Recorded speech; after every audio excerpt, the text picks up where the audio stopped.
জয় মা তারা। নমস্কার বন্ধুরা, আমি জ্যোতিষী গৌতম কুমার।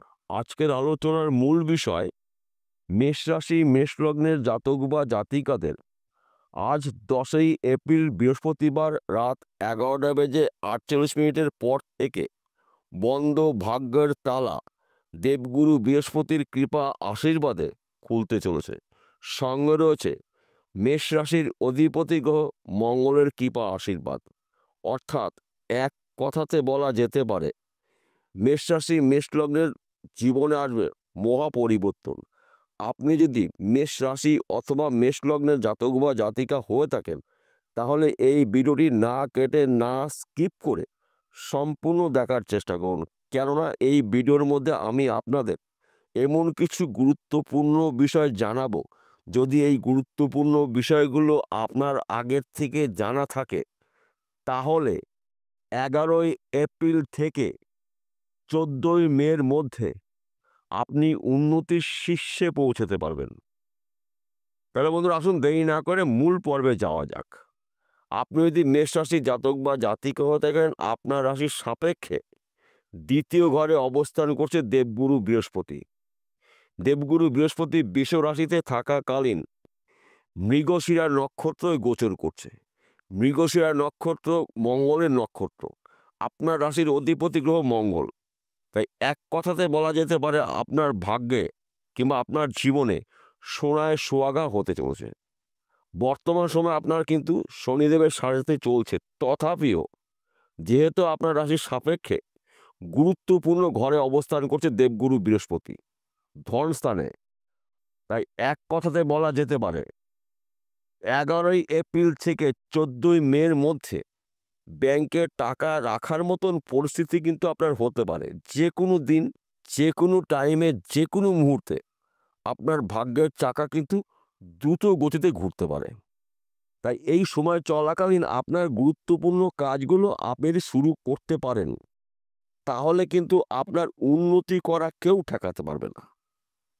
বিশেষ করে আপনি যদি হয়তো কোনো ব্যবসা শুরু করবেন, চিন্তা ভাবনা করছেন, কিন্তু আপনি সিদ্ধান্ত নিতে পারছেন না কোন ব্যবসা করবেন, কোন স্থানে করবেন। এই সময় চলাকালীন আপনি কিন্তু ব্যবসা শুরু করতে পারেন, কারণ এই সময়টা কিন্তু আপনার মধ্যে যোগাযোগ মাধ্যমটা কিন্তু বাড়তে চলেছে। এই যোগাযোগ মাধ্যম কিন্তু আপনার উন্নতির শীর্ষে পৌঁছে দিতে পারে। কেননা আপনার রাশির দ্বিতীয় ঘরে অবস্থান করছে 9টি গ্রহের মধ্যে শ্রেষ্ঠ গ্রহ গুরু গ্রহ দেবগুরু বৃহস্পতি। দেবগুরু বৃহস্পতিকে মানা হয় কর্মের দেবতা, সম্মানের দেবতা, সন্তানের দেবতা, সম্পদের দেবতা। কোথায় রয়েছে? গুরুত্বপূর্ণ ঘরে রয়েছে, আপনার রাশির ধন স্থানে। তাই এক কথাতে বলা যেতে পারে আয় উপার্জনের কিন্তু সুযোগ আপনি পেতে চলেছেন। তাছাড়া আপনার রাশির চতুর্থ ঘরে অবস্থান করছে আপনার রাশির অধিপতি গ্রহ মঙ্গল। মঙ্গলকে মানা সেনাপতি গ্রহ, যোদ্ধা গ্রহ, সাহসী গ্রহ, জমি জায়গার কারক গ্রহ। তাই এই সময়টা কিন্তু আপনি মঙ্গলদেবের কৃপা আশীর্বাদ পেতে চলেছেন। তাই আপনাদের জীবনে হঠাৎ করে পরিবর্তন হতে পারে। আপনি হয়তো ব্যবসা করছেন, কিন্তু ব্যবসা ভালো চলছে না, প্রচুর টাকা ঋণগ্রস্ত হয়েছেন। এই সময়টা কিন্তু আপনি ওই পুরনো ব্যবসায় কিন্তু প্রচুর আয় উপার্জন করার সুযোগ পেতে পারেন। হয়তো ব্যবসা পরিবর্তন হতে পারে, স্থান পরিবর্তন হতে পারে, এবং এমন একটি ব্যক্তির সঙ্গে আপনার পরিচয় হবে, সেই ব্যক্তির হাত ধরে কিন্তু আপনি উন্নতির শীর্ষে পৌঁছতে পারেন। তাছাড়া আপনার যদি জমি জায়গা নিয়ে কোনো ধরনের আইনি সমস্যা থাকে, ওই সমস্যার সমাধান কিন্তু হতে চলেছে। অর্থাৎ 11ই এপ্রিল থেকে 14ই মের মধ্যে আপনার টার্গেট, আপনার স্বপ্নগুলো পূর্ণ হতে চলেছে। কিংবা আপনি যদি বেকার অথবা বেরোজগার থাকেন, মঙ্গলদেবের কৃপা আশীর্বাদে, দেবগুরু বৃহস্পতির আশীর্বাদে আপনি কাজকর্মগুলো পেতে চলেছেন বা করতে চলেছেন। আপনি হয়তো কোনো কোম্পানিতে চাকরি আপনি নষ্ট করেছেন কিংবা চাকরিটা আপনি ছেড়ে দিয়েছেন। এই সময় একটু চেষ্টা করুন আপনি চাকরি পুনরায় করতে পারেন কিংবা ফিরে পেতে পারেন। তাছাড়া যারা বিশেষ করে হয়তো পড়াশোনা করছেন, পড়াশোনা চলাকালীন চাকরির জন্য প্রচেষ্টা করেছিলেন, চাকরি কিন্তু একটি ভালো খবর পেতে পারবে।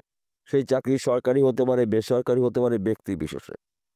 কিংবা হয়তো আপনি চাকরি করছেন, দীর্ঘদিন ধরে আপনার একই জায়গায় পোস্টিং রয়েছে, এবার কিন্তু স্থান পরিবর্তন হতে পারে। কেননা দেবগুরু বৃহস্পতির আপনার মনের কথা বা আশা এবার কিন্তু পূর্ণ করতে চলেছে। তাছাড়া আপনার রাশির অধিপতি গ্রহ মঙ্গলদেবের কৃপা আশীর্বাদে আপনার জীবনে কিন্তু আসবে হঠাৎ করে পরিবর্তন। তাই এই শুভ সময় চলাকালীন আপনাদের গুরুত্বপূর্ণ কাজগুলো শুরু করতে পারেন। আপনাদের ব্যক্তি বিশেষে গুরুত্বপূর্ণ কথাবার্তাগুলো বলতে পারেন, যেই কথাবার্তাগুলো আপনার জন্য গুরুত্বপূর্ণ। দেখুন, সময় কিন্তু আপনার অনুকূল রয়েছে। তাছাড়া হয়তো কোনো এক সময় আপনার বাবা কিংবা আপনার মা আপনার কোনো একটি কাজে আপনাকে সাথ দেয়নি কিংবা আপনাকে সাপোর্ট করেনি। এই সময়টা কিন্তু আপনার বাবা বা আপনার মা আপনাকে সাপোর্ট করবে। কেননা বাবা মায়ের ঘরেই কিন্তু রয়েছে সেনাপতি গ্রহ মঙ্গল, মাতৃগ্রহে পিতৃগ্রহে। তাই এই সময়টা কিন্তু আপনার পিতা মাতার সাপোর্ট পেতে পারেন, জ্যেষ্ঠ ভাইয়ের সাপোর্ট পেতে পারেন। অর্থাৎ একাধিক জায়গার থেকে আপনার জন্য লাভজনক কিছু ঘটনাগুলো ঘটতে চলেছে, শুধুমাত্র সময়ের অপেক্ষা।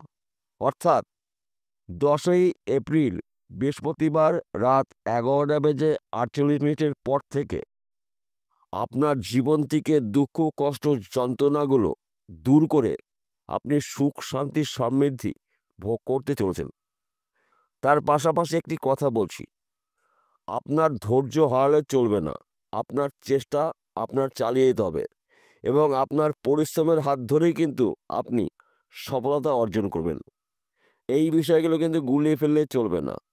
দেবগুরু বৃহস্পতি নক্ষত্র পরিবর্তন করেছে, ঠিক আছে, বাধা বিঘ্নগুলো নষ্ট করবে, আপনার কাজের উপরে অ্যাক্টিভ নিয়ে আসবে, কিন্তু কর্ম আপনাকে করতে হবে, পরিশ্রম আপনাকেই করতে হবে।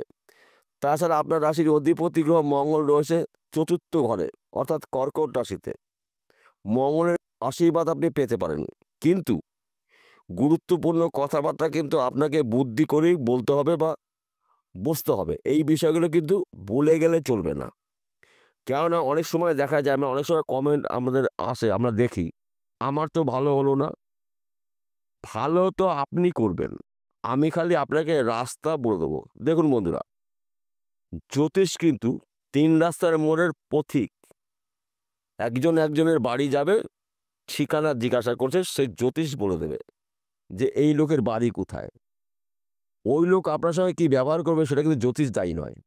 তাই আপনাদের ভালো অথবা মন্দ দুটো বিষয় কিন্তু আলোচনা করি, কিন্তু আপনার সুযোগ বুঝে আপনাদের গুরুত্বপূর্ণ কাজগুলো আপনাদের শুরু করতে হবে। যদি আপনি শুরু করতে পারেন তবেই আপনার সময় কিন্তু পরিবর্তন হবে। বিষয়টা বোঝা গেল? তার পাশাপাশি এই সময়টা কিন্তু আপনার হঠাৎ অর্থ প্রাপ্তি রয়েছে। সেই অর্থ পৈতৃক সম্পত্তি পেতে পারেন, লটারির মাধ্যম দিয়ে পেতে পারেন, এমনকি আপনি হয়তো ফটকা বিজনেসে যুক্ত হয়েছেন, এখান দিয়ে পেতে পারেন। তাই আপনাদের অ্যালার্ট থাকতে হবে। একটি সুযোগও আপনি হাতছাড়া করবেন না। সুযোগগুলো পেলে সেই সুযোগে সৎ কাজগুলো করুন। আপনার বন্ধ ভাগ্যের তালা এবার কিন্তু খুলে যাবে। তবে আপনার পরিশ্রমের মাধ্যম দিয়েই কিন্তু খুলবে। আপনার টার্গেট পূর্ণ করতে গেলে আপনাকে পরিশ্রম করতে হবে এবং আপনার মধ্যে কিন্তু যোগাযোগ মাধ্যমটা কিন্তু বাড়ছে। এই যোগাযোগটা কিন্তু আপনার জন্য উন্নতির শীর্ষে পৌঁছে দেবে। তাই এই শুভ সময় চলাকালীন কারোর সঙ্গে তর্ক বিতর্কের মধ্যে অংশগ্রহণ না করে আপনার কাজের উপরে যদি লক্ষ্য স্থির করে কাজগুলো করতে পারেন, তবেই কিন্তু আপনি একজন সফল ব্যক্তি হতে পারেন। তাছাড়া প্রত্যেকটা মানুষ কিন্তু উন্নতি করেছে প্রচুর পরিশ্রম কষ্ট করেই কিন্তু করেছে। তাই আপনাদেরও উন্নতি করতে হলে, আপনার টার্গেট পূর্ণ করতে হলে আপনার কাজের উপর লক্ষ্য স্থির করে কাজগুলো কমপ্লিট করতে হবে, তবেই কিন্তু আপনি সফলতা অর্জন করতে পারবেন। তার পাশাপাশি একটি কথা বলছি, প্রতিদিন ঘুমের থেকে উঠে সূর্য প্রণাম করে আপনার গুরুত্বপূর্ণ কাজগুলো আপনি শুরু করুন। দেখুন, আপনার জীবনে বড়সড় পরিবর্তন করবে। এবং মাতৃস্থানীয় যারা রয়েছেন, পিতৃস্থানীয় যারা রয়েছেন, অর্থাৎ বয়োজ্যেষ্ঠ যারা রয়েছেন, তাদের সম্মান করুন। কোনো একটি ভালো কাজ করতে গেলে তাদের আশীর্বাদ নিয়ে সেই কাজটি শুরু করুন। দেখুন, অনেক ক্ষেত্রেই আপনি উন্নতি করতে পারবেন, সফলতা অর্জন করতে পারবেন। বিষয়টা বোঝা গেল? নমস্কার বন্ধুরা, আবার দেখা হবে।